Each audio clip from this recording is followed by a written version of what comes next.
दोस्तों आप सभी को प्यार भरा नमस्कार। शेयर की पाठशाला बाय आरपीएस में आप सबका स्वागत है। चैनल पर पहली बार आए हैं तो चैनल को सब्सक्राइब कीजिए, वीडियो को लाइक कीजिए और शेयर कीजिए। आपके लाइक मुझे और भी ज़्यादा मेहनत करने के लिए मोटिवेट करते हैं। आज की इस नए वीडियो में आप सभी का बहुत बहुत स्वागत करता हूं मैं। आइए बात करते हैं हम आज के इस टॉपिक के बारे में।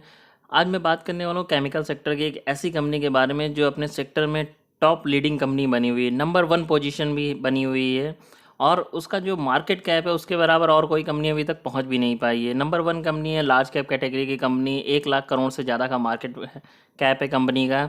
और कंपनी के जो ब्रांड की बात करते हैं तो कंपनी के ब्रांड हैं, पॉपुलर ब्रांड्स हैं Fevicol, Fevikwik, doctor Fixit, M seal, Fevistik, Fevicryl and hobby ideas. ये कुछ ऐसे पॉपुलर ब्रांड्स हैं कंपनी के जिनका नाम सुनकर के आप समझ गए होंगे मैं किस कंपनी के बारे में बात करने वाला हूँ। दोस्तों मैं बात कर रहा हूँ आपसे आज के इस वीडियो में पिडीलाइट के बारे में। पिडीलाइट के क्वार्टर 4 के रिजल्ट आ चुके हैं। कंपनी ने अपने शेयर होल्डर्स को डिविडेंड भी अनाउंस किया हुआ है। जो कंपनी ने डिविडेंड अनाउंस किया है वो 10 रुपये पर शेयर का है। कंपनी के करंट शेयर की फेस वैल्यू 1 रुपी पर शेयर की है। तो इस अकॉर्डिंग आपको 10 रुपये का जो है जो शेयर होल्डर्स है उनको डिविडेंड मिलने वाला है। और ये जो डिविडेंड है ये कंपनी का जो एजीएम होगा उसके बाद ये शेयर होल्डर्स को मिलेगा और उसके लगभग 1 महीने के अंदर मिल जाएगा, ऐसा कंपनी ने बताया हुआ है। अब हम बात करते हैं कंपनी के Q4 के रिज़ल्ट के बारे में। कंपनी का जो Q4 का रिज़ल्ट है उसमें हम बात करते हैं फर्स्ट लाइन में जो है हमारा इस क्वार्टर का रिज़ल्ट है, क्वार्टर 4 का। लास्ट कॉलम में हमारे पास लास्ट क्वार्टर का और थर्ड कॉलम में लास्ट ईयर क्वार्टर 4। कंपनी की टोटल इनकम की बात करें तो इस क्वार्टर में रही 2190 का और लास्ट क्वार्टर में ये 2422 का था। लास्ट ईयर क्वार्टर 4 में कंपनी ने 1868 का जो है टोटल इनकम रही। और ये जो ऑल ओवर फिगर है ये सारी फिगर करोड़ में हैं। और इस अकॉर्डिंग हम बात करें तो कंपनी का लास्ट क्वार्टर से तो कंपनी का कहीं ना कहीं इनकम डाउन रही है, बट लास्ट ईयर क्वार्टर 4 से कंपनी की इनकम में काफ़ी अच्छा इजाफा देखने को मिला है। कंपनी के टोटल एक्सपेंसेस की बात करें जिनमें cost of material consume, purchase of stocks in trade है, एम्प्लॉय बेनिफिट एक्सपेंसेस हैं, फाइनेंस कॉस्ट है, depreciation, amortisation and impairment expenses हैं। इन सारे एक्सपेंसेस को मिला करके कंपनी का टोटल एक्सपेंसेस इस क्वार्टर के 1793 के हुए। लास्ट क्वार्टर में 1989 का था और लास्ट ईयर क्वार्टर 4 में 1493 का था। तो कंपनी के एक्सपेंसेस जो है लास्ट क्वार्टर से कंपनी ने एक्सपेंसेस को कम किया थोड़ा सा, क्योंकि कंपनी की टोटल इनकम भी कम रही, इस वजह से एक्सपेंसेस भी कंपनी के कम रहे।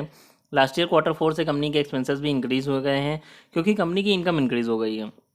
अब हम बात करते हैं कंपनी के प्रॉफिट बिफोर टैक्स के बारे में। तो कंपनी का प्रॉफिट बिफोर टैक्स जो रहा वो 396 का है। लास्ट क्वार्टर में कंपनी का प्रॉफिट बिफोर टैक्स 433 का था। लास्ट ईयर क्वार्टर 4 में 357 का रहा है। अब कंपनी के प्रॉफिट फॉर द पीरियड की बात करते हैं। कंपनी के प्रॉफिट बिफोर टैक्स से टैक्स माइनस करने के बाद हमें प्रॉफिट मिला और कंपनी का प्रॉफिट इस क्वार्टर का 318 का है। लास्ट क्वार्टर में ये 322 का था। लास्ट ईयर क्वार्टर 4 में 276 का था। तो जब हम क्वार्टरली बेसिस पर बात करते हैं तो लास्ट क्वार्टर से तो कंपनी का प्रॉफिट कम रहा है, लास्ट ईयर क्वार्टर 4 से कंपनी का प्रॉफिट काफ़ी अच्छा रहा है। अब हम बात करते हैं कंपनी के ईपीएस के बारे में। तो कंपनी का जो ईपीएस है वो इस क्वार्टर का 6 रुपये 26 पैसे का है। लास्ट क्वार्टर में 6 रुपये 35 पैसे का था। तो थोड़ा सा जो डिफरेंस हमें दिख रहा है लास्ट क्वार्टर से इस क्वार्टर में वो इस वजह से है, लास्ट क्वार्टर का ज़्यादा था क्योंकि उस समय कंपनी का प्रॉफिट भी ज़्यादा था। और कंपनी के लास्ट ईयर क्वार्टर 4 की बात करें तो 5 रुपये 44 पैसे का ईपीएस था। अब देखिए अगर हम ऑल ओवर बात करते हैं कंपनी के ईपीएस में, अगर हम लास्ट ईयर से कंपैरिजन करते हैं इस क्वार्टर और इस ईयर और लास्ट ईयर से, तो लास्ट ईयर में कंपनी का जो ईपीएस था वो 21 रुपये का था और इस ईयर में कंपनी का जो ईपीएस है वो 24 रुपये 96 पैसे का, यानी 25 रुपये का हो गया है। तो ईपीएस वाइज भी कंपनी की काफ़ी अच्छी ग्रोथ हुई है एनुअली बेसिस पे। देखिए क्वार्टरली बेसिस पर तो कंपनी का रिजल्ट थोड़ा सा डाउन आपको देखने को मिलेगा, इसमें मार्जिन्स में डिक्लाइन है थोड़ा सा लास्ट क्वार्टर के कंपैरिजन में। बट अगर आप ईयर ऑन ईयर बेसिस पर कंपैरिजन करते हैं तो यहाँ पर जो है कंपनी ने काफ़ी अच्छी ग्रोथ दिखाई है। कंपनी की टोटल इनकम में भी अगर हम बात करें या प्रॉफिट, फाइनल प्रॉफिट जो कंपनी का रहा वो इस ईयर में हुआ 1268 का और लास्ट ईयर का जो था वो 1181 का था। तो उसके कंपैरिजन में कंपनी ने जस्ट डबल ग्रोथ दिखाई है।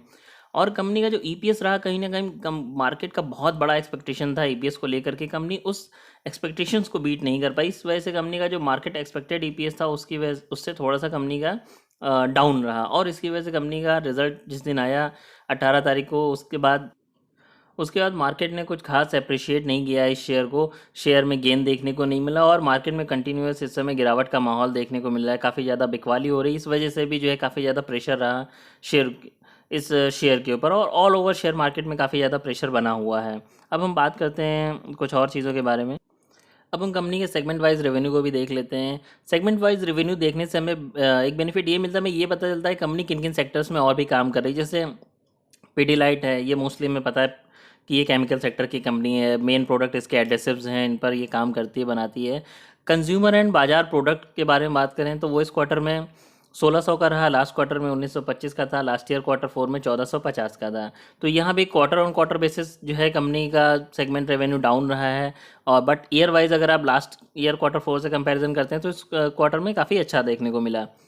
B2B यानी बिजनेस टू बिजनेस सेगमेंट में भी कंपनी काम करती है।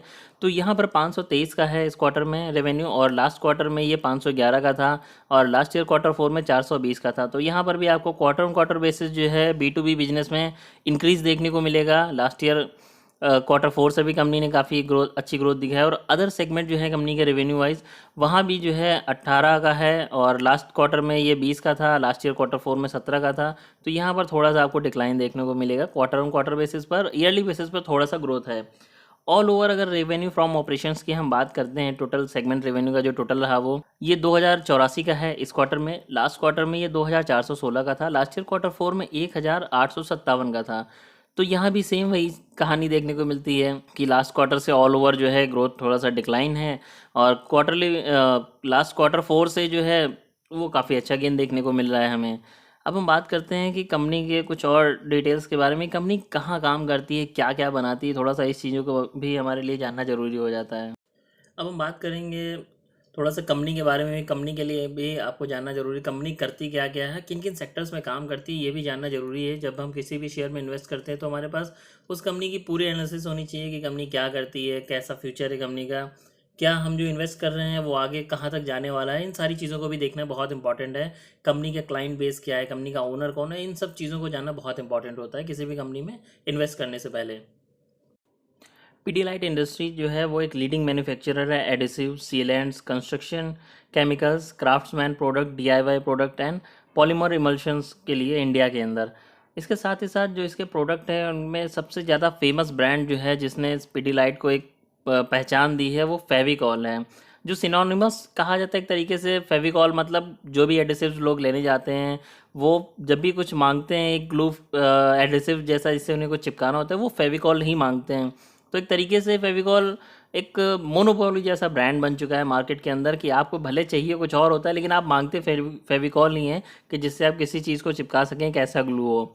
अब हम बात करते हैं कंपनी का, जो कंपनी की अर्निंग है वो 52% जो कंपनी का रेवेन्यू है वो एडिसिव एंड सीलेंट कैटेगरी से ही आता है। इसके बाद में company construction and paint chemicals बनाती है, उसमें 19% कंपनी का जो है रेवेन्यू वहाँ से आता है। आर्ट एंड क्राफ्ट मटेरियल है, 8% का रेवेन्यू कंपनी वहाँ से जनरेट करती है। इंडस्ट्रियल एडिसिव्स हैं, उसमें 6% जो है कंपनी का रेवेन्यू वहाँ से आ रहा है। पिगमेंट एंड प्रिपरेशन है, वहाँ 6.2% का रेवेन्यू कंपनी वहाँ से जनरेट कर रही है। And industrial resins and construction chemicals जो हैं 6% वहाँ से आ रहा है। इन ऑल ओवर टोटल जो है कंपनी का जो रेवेन्यू का ब्रेकअप था वो मैंने आपको बताया कि कंपनी कहाँ कहाँ से कितना अर्निंग कर रही है। कंपनी अपने ब्रांड्स के लिए 500 प्रोडक्ट्स बनाती है। अब टोटल जो कंपनी के प्रोडक्ट्स हैं वो 500 प्रोडक्ट्स हैं कंपनी के।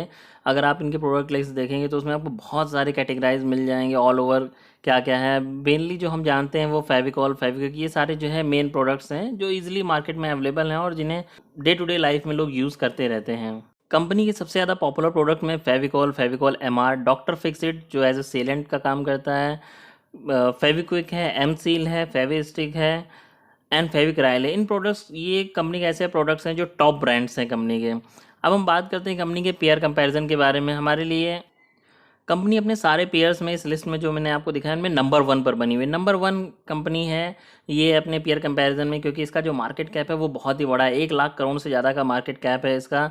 उसके बाद एसआरएफ आती है, फिर गुजरात फ्लोरेंस है, और फिर Aarti industry, Deepak nitrate and Linde India.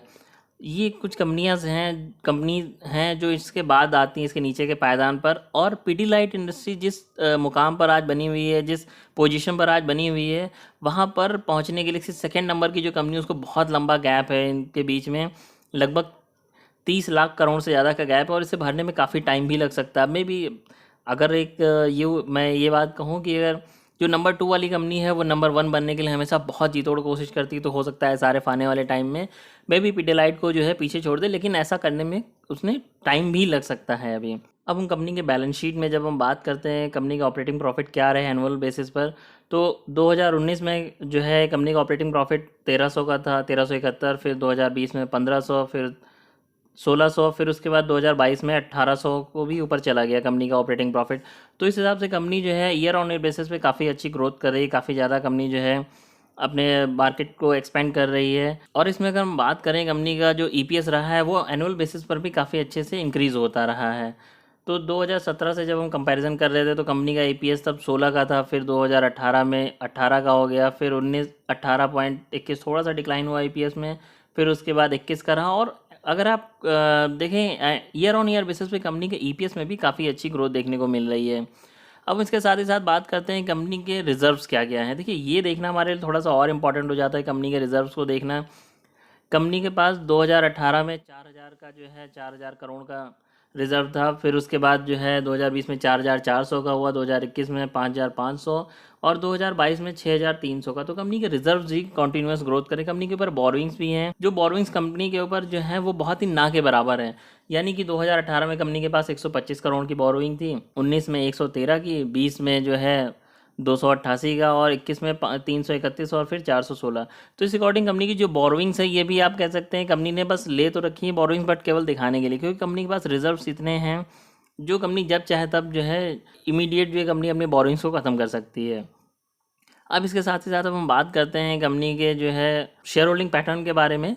तो कंपनी का जो शेयर होल्डिंग पैटर्न है ये हमारे लिए काफ़ी इंपॉर्टेंट हो जाता है जानना, कंपनी के ओनर्स या प्रोमोटर्स जो हैं वो कितने परसेंट जो है शेयर्स को ओन करते हैं। तो यहाँ पर जब हम क्वार्टरली बेसिस पर देखते हैं जून 2021 से अगर हम बात करें तो कंपनी के प्रोमोटर्स की जो शेयर होल्डिंग रही वो 70% का था। फिर उसके बाद सितंबर में 69.99 कंपनी ने थोड़ा सा जो है प्रोमोटर्स ने अपने शेयर को कम किया, फिर दिसंबर में 69.98 और मार्च 2022 में ये 69.94 का था। तो लगभग सस्टेन ही रहा कंपनी के प्रोमोटर्स का जो स्टेक था। FIS ने भी जो है 12% का स्टेक था, फिर उसके बाद 11.78 थोड़ा सा कम हुआ। फिर दिसंबर 2021 में कंपनी ने 11.66 का था और मार्च 2022 आते थे 11.57 का, तो थोड़ा सा यहाँ भी डिक्लाइन हुआ।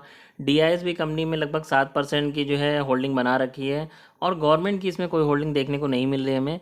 पब्लिक की बात करें तो पब्लिक भी जून 2021 से 10.64 का है, फिर उसके बाद लगभग 11 की रेशियो में कम पब्लिक का भी इन्वेस्टमेंट इसके अंदर चल रहा है। जो शेयर होल्डिंग पैटर्न है उसमें देखें तो ऑल ओवर काफ़ी अच्छा जो है आपको शेयर होल्डिंग पैटर्न देखने को मिलता है।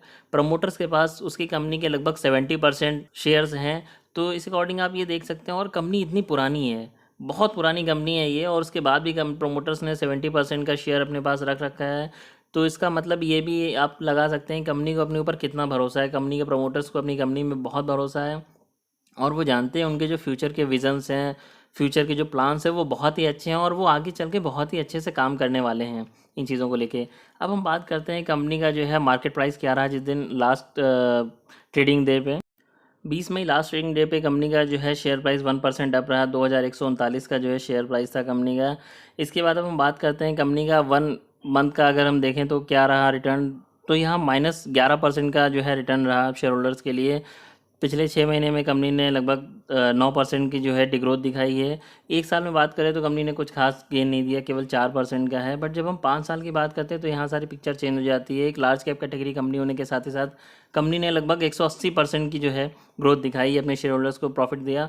और ऑल टाइम की बात करें तो कंपनी जब से आई है, लॉन्च हुई मार्केट के अंदर, तब से इसने अपने शेयर होल्डर्स को 34,000% का जो है रिटर्न बना करके दिया, जो अपने आप में एक बहुत बड़ी बात होती है। देखिए इतने लंबे समय तक बहुत कम ही शेयर होल्डर्स होल्ड कर पाते हैं, क्योंकि इस बीच में बहुत सारे फॉल्स, बहुत सारे अप, बहुत सारे डाउन्स देखने होते हैं। और जो मार्केट की गिरावट को देख करके जो लोग डर जाते हैं या घबरा जाते हैं, उन्हें लगता है मार्केट ख़त्म हो जाएगा, वो लोग उसे छोड़कर बाहर निकल जाते हैं। फिर जैसे ही वो कंपनी जो है कुछ टाइम बाद मार्केट सही होता है और फिर कंपनी भागना शुरू होती है, फिर लोग भागते हुए ट्रेन में सवार होना शुरू हो जाते हैं और फिर वो सोचते हैं कि हमारा प्रॉफिट क्यों नहीं बन रहा है। क्योंकि जब आपको मार्केट में इन्वेस्ट करना चाहिए था, जब मार्केट डाउन था और आपको अच्छे शेयर में इन्वेस्ट करना चाहिए था, तब आप इन्वेस्ट नहीं कर रहे थे, तब आप मार्केट से बाहर निकल गए डर करके। क्योंकि आपको अपने नॉलेज पर फेथ नहीं था, आपने जो एनालिसिस किया था उस पर फेथ नहीं था। आपका एक पक्का कन्विक्शन होना चाहिए कि मैंने इस शेयर को लिया है तो क्यों लिया है और किस वजह से लिया है, इसके फ्यूचर प्लान्स क्या हैं, मार्केट में इसकी कैसी पोजीशन है कि अगले आने वाले 5-10 साल में भी कंपनी अच्छे से चलेगी नहीं चलेगी, क्या होगा। इन सारी चीज़ों का जब आप एक अच्छा कन्विक्शन होता है आपके पास में, तब आप किसी शेयर में जब इन्वेस्ट करते हैं तो आपको एक बहुत अच्छा प्रॉफिट जनरेट होता है उसके अंदर। आपका कन्विक्शन ही सब कुछ है। अगर आपके पास कन्विक्शन नहीं है, आपको जो है फाइनली आप सोच नहीं पा रहे कि क्या करना है, तो फिर दिक्कत हो जाएगी आपके लिए। और मेरा आपके लिए एक यही सजेशन रहेगा, अगर आप लंबे समय तक मार्केट में बने रहना चाहते हैं तो पीडीलाइट जैसी नंबर 1 कंपनी में ज़रूर इन्वेस्ट करिए। आपके पास आपकी इन्वेस्टमेंट आपने पहले से कर रखा है तो उसे ज़रूर होल्ड करिए। लॉन्ग टर्म में काफ़ी अच्छा पैसा बनने वाला है इस कंपनी के ज़रिए आपका। और किसी और कंपनी के बारे में अगर आप रिव्यू जानना चाहते हैं तो हमें बताएं, हम उसके ऊपर आपको ज़रूर उसका रिव्यू बना करके देंगे, उस पर वीडियो बना करके देंगे आपको। साथ ही साथ वीडियो को अपने और भी फ्रेंड्स तक जो है शेयर कीजिए, लाइक कीजिए और सब्सक्राइब कीजिए हमारे चैनल को। हमें और भी ज़्यादा मोटिवेशन मिलेगा आपके सब्सक्राइब करने से, लाइक करने से। ऐसी इंटरेस्टिंग इन्फॉर्मेशन के लिए शेयर की पाठशाला बाय आरपीएस को ज़रूर सब्सक्राइब कीजिए। आज के इस वीडियो को देखने के लिए आपका बहुत बहुत धन्यवाद। मिलते हैं आपसे अपने नेक्स्ट वीडियो में, तब तक के लिए टेक केयर। जय हिंद, जय भारत। किसी भी कंपनी में इन्वेस्ट करने से पहले उसका फंडामेंटल ज़रूर चेक करिए। ये वीडियो शेयर खरीदने के लिए मेरा कोई रिकमेंडेशन नहीं है। कोई भी फैसला लेने से पहले एक बार अपने फाइनेंशियल एडवाइज़र से ज़रूर सलाह लें। वीडियो को आखिरी तक देखने के लिए धन्यवाद। वीडियो लाइक करें और शेयर ज़रूर करें। Thank you very much.